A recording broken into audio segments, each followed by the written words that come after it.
They tell you that nothing follows you home from a funeral, that grief is something you carry inside yourself, not something that walks beside you, but that belief died the same night a clown doll appeared in our living room, already seated as if it had been waiting for us to arrive.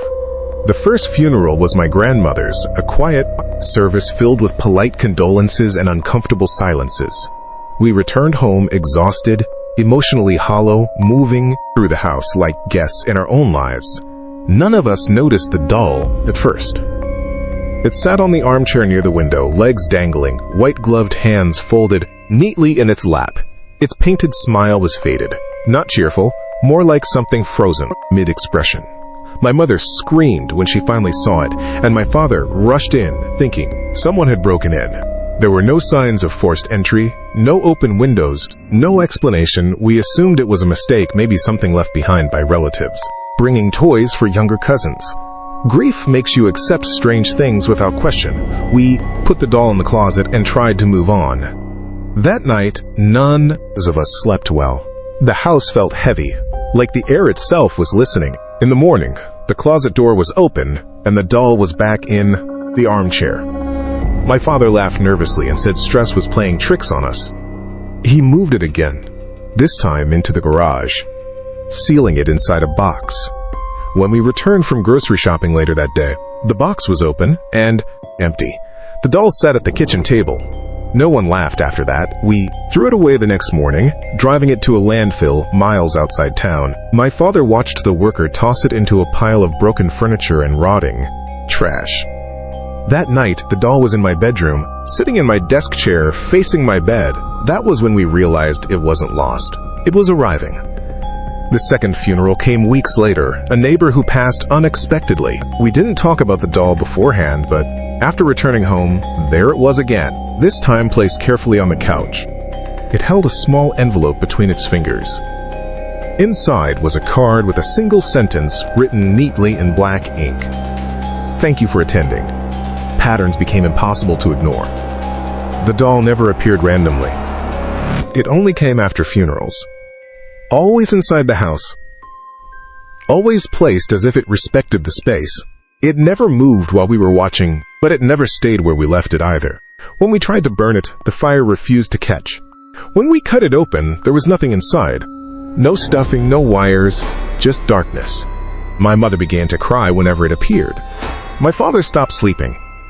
I started documenting everything. Dates, times, whose funeral we attended, where the doll appeared.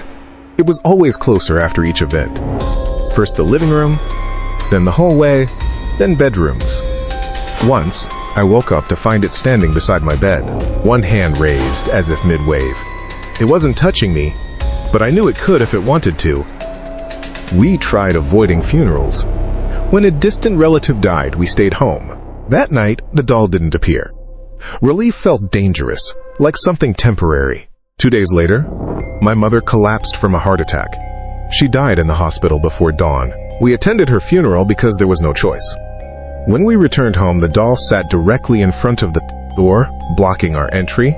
It held another envelope. Attendance is not optional. After that, it came more frequently. Not just funerals anymore. Hospital visits. Death announcements on television. Nights where grief pressed too hard on our chests. It seemed to sense sorrow, to respond to it. My father finally screamed at it, demanded answers. The doll responded by holding a longer message. Grief gathers.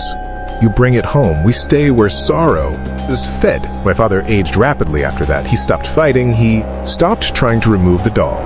He treated it like an unwelcome roommate. When he died quietly in his sleep months later, I didn't attend the funeral. I couldn't. I stayed home alone.